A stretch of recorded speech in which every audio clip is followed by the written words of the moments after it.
morning, and welcome back to Adjust Your Shorts. If you're joining me for the first time, surprise, surprise, because this is only the second episode. But welcome anyway, as we plow through the morning news. I don't know why everybody thinks it's important to introduce themselves, so I'm not going to do it. But my name is Ray Stone. But I'm not introducing myself, but that's my name. Let's see, today in the top stories. If you missed it yesterday, what I do is Google the news. And we're going to review the ABC, BBC, CBC, NBC, CBS, QB, QR, XRP, LGBT, all the news, as only we know it. And then I'll try to interpret it, or interpretate it, whichever.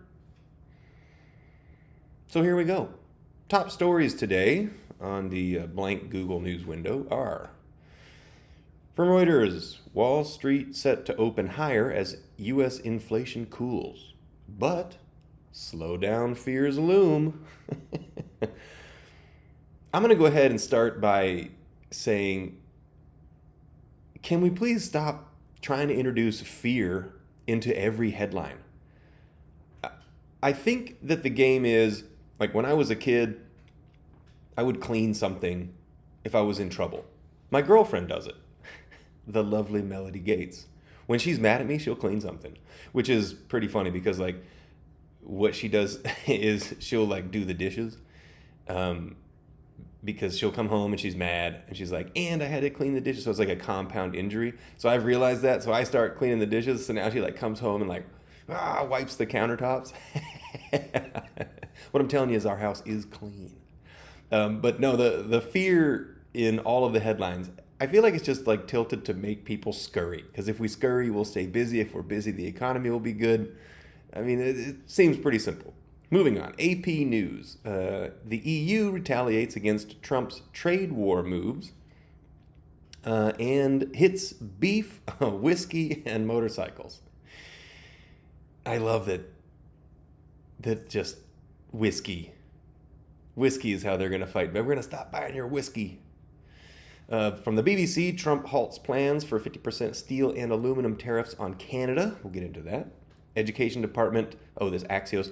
Education Department mass layoffs in the first step towards the agency shutdown. CBS, person of interest named in case of missing Pitt student. Okay, and the Washington Post, how every House member voted on a bill to avert a government shutdown, which we talked about briefly yesterday. I'm all for the shutdown. I'm going to say we boycott taxes if the government's shut down. In fact, I think let's just make some shirts that say boycott taxes. All right, so let's jam in.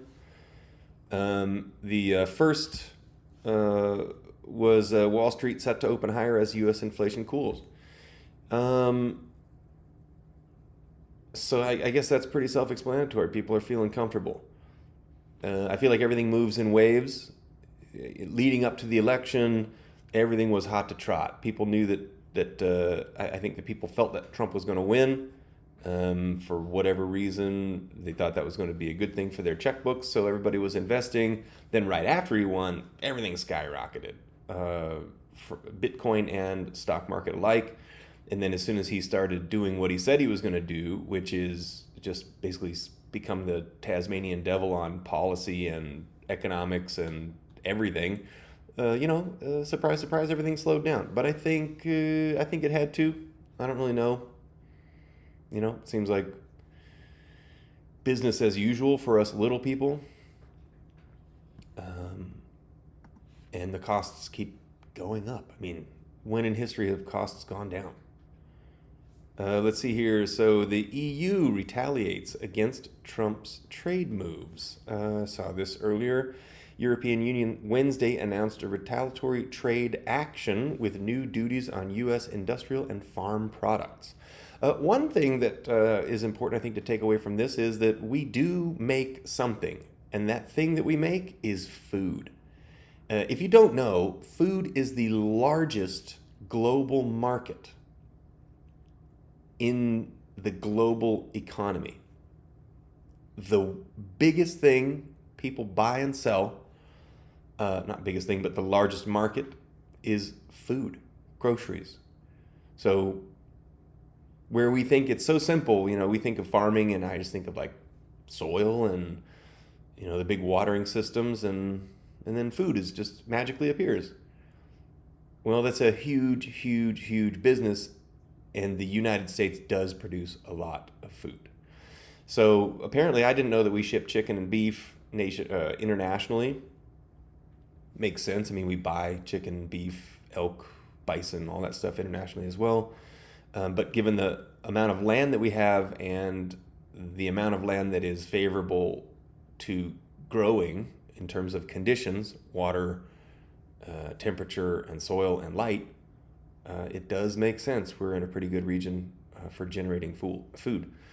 But I also saw that, let's see, just going back here, Trump also halts a plan for 50% steel and aluminum tariffs on Canada. This is a reaction to the Canadian constabulary dialing back their response to our tariffs. So Donald Trump has halted a plan to double the U.S. tariffs on Canadian steel and metal imports to 50% just hours after threatening them. The tariffs of 25% will remain. They took effect on Wednesday. Wednesday? Why don't they put the date? The move by the president comes after Canadian province of Ontario suspended new charges of 25% on electricity that it sends to the United States hours after Trump sharply increased his tariffs on the country. He has also threatened, the Canadian province of Ontario has also threatened, let's call her she, has also threatened to shut off the electricity that it provides to the northern United States completely. But then the term that everybody's saying right now is cooler heads prevailed, which honestly, I think that would be a great term to bandy about. I know I said it twice yesterday. I'm going to say it once again today. But there are terms, as I said yesterday, that I find that start to circulate through the zeitgeist of whatever we're saying at the time. Scorched earth was my favorite one. It's just like, why is everything scorched? It appeared in every movie, every nude cast, every TV show back in the COVID days a couple years ago. And it was just like, why are we saying scorched earth? Is it just because it sounds like a Marvel movie? It was even in the Marvel movies. But anyway, I think that cooler heads prevailing is definitely a great way to operate when you're dealing with the entire world. I don't know. Maybe cool heads is a good thing. Moving into Axios, the education department, mass layoffs, first step towards shutting down the Department of Education. Big picture. Linda McMahon confirmed to Fox News the action was the first step towards President Trump's plan for a total shutdown. They've already asked for voluntary, and then they're starting to lay people off. So just for shits and grins, I decided I want to know a little bit more because, in my opinion, education is, the most important part of creating a sustainable future. Maybe many of us that aren't in school or don't have kids in school don't think about that on a regular basis, but we should. Education is how you generate smart people. If you don't generate smart people, you won't have a smart country. And there are a lot of authors, published individuals who think that the dumbing down of America is intentional. I don't know if I believe that. I think that more likely the dumbing down of America is a byproduct of capitalism at its peak. Just in that capitalism is going to breed corruption. Anytime you have large sums of money, you're going to have people that try to siphon off money for themselves. thereby keeping it from going where it needs to go. But so my thought was, well, let's see where these dollars go and how much. Well, the first confusing factor is the budget. All right, so follow these numbers. This is easy math.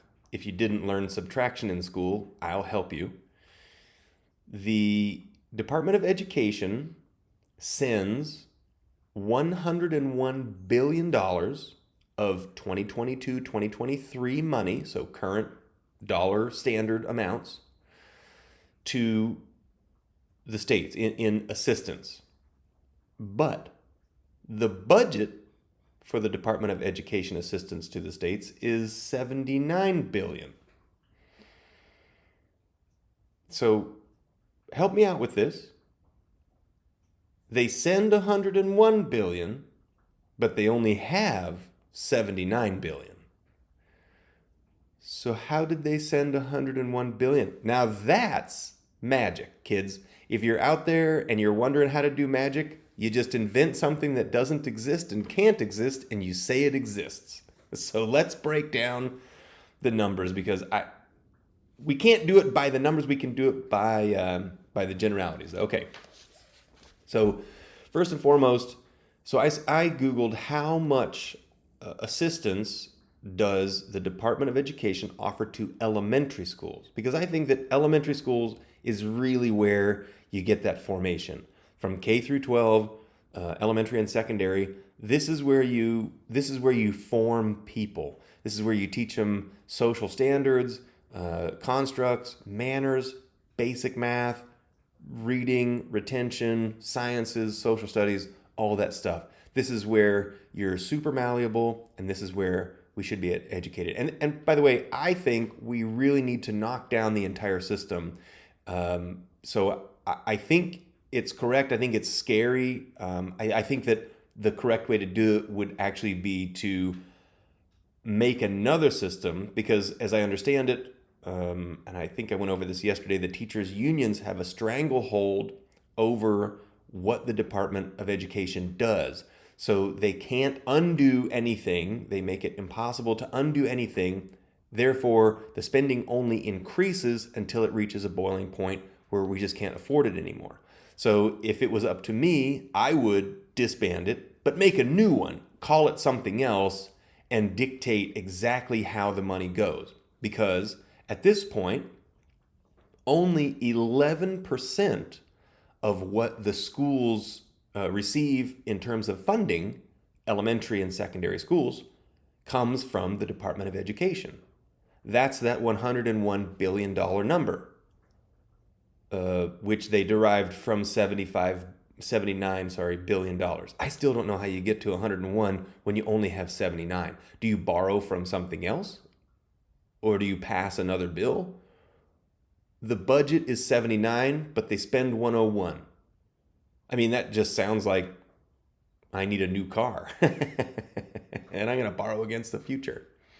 Is it borrowing against future allocations? I mean, how does this work? But anyway, the 11%. So, and it's roughly 50-50 comes from the state, and then the other 50% comes from your local taxes. So breaking it down, number one is students with disabilities. This is where the 11% goes. Now, of course, I think that's important. Number two, pandemic recovery. Go fuck yourselves. I am so tired. What? Pandemic recovery in the schools? What? How are you going to recover education? What? Are you going to buy school supplies that we didn't need back then? Stop it. It is so crazy to me to think that you know what it is? It's not that people are dumb. It's that we're not paying attention to what's going on. And that's why they can get away with allocating number 2 on the list to pandemic recovery. Pandemic recovery. Stop it.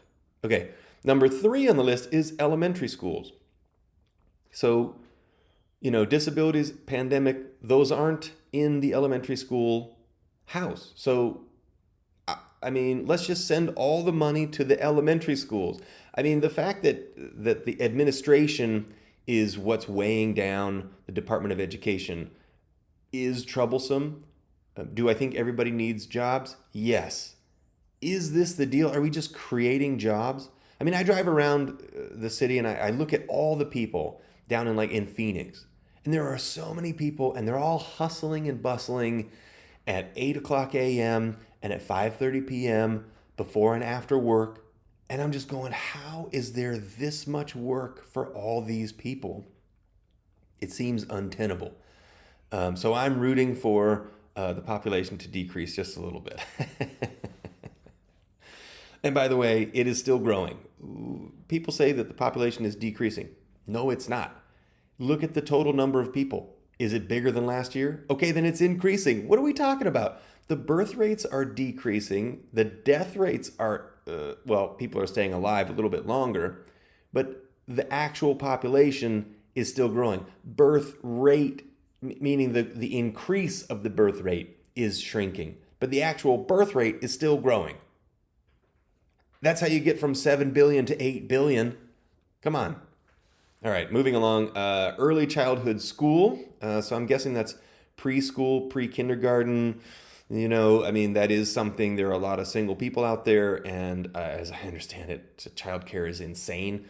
I don't have a child of my own, so you could probably just stick a fork in me because I'm done, but I do have opinions, and I will say them into this microphone. Pell Grants is the other one. Nope, no more Pell Grants. Title I, not sure what that is, and a work assistance. Why is work assistance included in the education program? Is it assisting kids in getting jobs, or I don't understand. So anyway, that's the breakdown on the education department, and they are really working on dismantling it as we speak, apparently. Person of interest named Pitt missing student in Dominican Republic. Apparently this chick was swimming in the early hours. Her boyfriend was also swimming in the early hours, and she disappeared. Why is that news? They just ran out of stuff. Let's see here. The vote, how every member voted on a bill to avert the government shutdown. Yeah, well, don't shut down the government, guys. If you do, we shouldn't have to pay. Let's see. Something that I did read, which didn't make it over onto this page somehow, is that the vote in Greenland that took place yesterday to decide which party is going to rule, the conservative or the Democratic, and that's with a K and a T, Democratic Party. Well, it turns out that the incumbent party lost, and the new party, the one that is striving for independence, won or is winning. It said two different things. It said they won, but it also said they're winning at 24% of the votes in favor of a more rapid structure of change.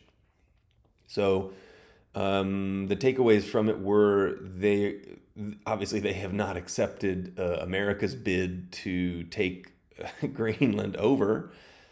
But they are indicating that they have strong desires to become independent and wish to work out a better deal for themselves, economically speaking. Which, who wouldn't? I mean, if your GDP is $1 billion, and you have a land that is rich with gas and oil, well, you look for help. Or you develop it yourselves, but it seems like that's not what they're doing. They're behind the 8 ball, and the world has gone ahead and run away without them because they are Inuit people, which, that all makes sense. Let's see here. Education. EPA plans to close all environmental justice offices. This is basically... that's pretty dangerous, I think. I definitely think that you shouldn't shut down environmental protection stuff at all. But, that's just crazy. Because we do want clean air and water. But I guess that's bad for business, so let's shut it down. I saw that the U.S. backed a ceasefire deal poses a dilemma for Putin. Yes. And why is that? Because we don't get what we want. We want to own Ukraine, not total. Yeah, apparently the ceasefire deal. Oh, this was funny. It said it took them a whopping 7 hours to come up, and they were proud of this. They worked a whole 7 hours. Shit, if I work 7 hours, that's a partial day. I would think it's going to take more than 7 hours to come up with an acceptable ceasefire deal surrounding a 3-year war where a large country is attempting to take over a smaller country and then a band of other countries want to stop that from happening. Can you believe they didn't get that knocked out in 7 hours? Far out. Give me a break. Good Lord. What was funny is that Putin said that he, or the Kremlin said that they need to talk to Washington one-on-one first, which is the whole thing that everyone doesn't want to happen. They're like, you better not talk to Washington to Russia without us. And then they're like, all right, cool, so let's all get together. And then afterwards, Russia's like, yeah, but we must talk to the United States first. This is how this will go. Trump's drill, baby, drill agenda could keep the world hooked on oil and gas. I got news for you. We're hooked on it. Nothing runs without oil and gas. Your clothes are made of oil, and it took gas to get them to you. It's that simple. Unless you come up with a new way to make stuff, which, I mean, we could grow lots of hemp and do it the old way, but that's not how we do it because we like the black stuff, the oozy stuff that you can extrude and boil and bubble and mix and create plastics that go into your balls. So that's just the way that it is. What are you going to do? Well, let's see here. Moving along into the BBC. Let's see what the BBC says. Canada announces the retaliatory tariffs. Yeah. We've seen it. So, well, I guess it looks like that's just about it. Education. Oh, Trump went ahead and bought his Tesla. Very good. You think he bought that with his own money? I don't know, but we're going to keep this one high and short. So go ahead and pull your briefs back down. This kick was not too hard. Enjoy your coffee, enjoy your day, and we'll talk to you tomorrow. Bye.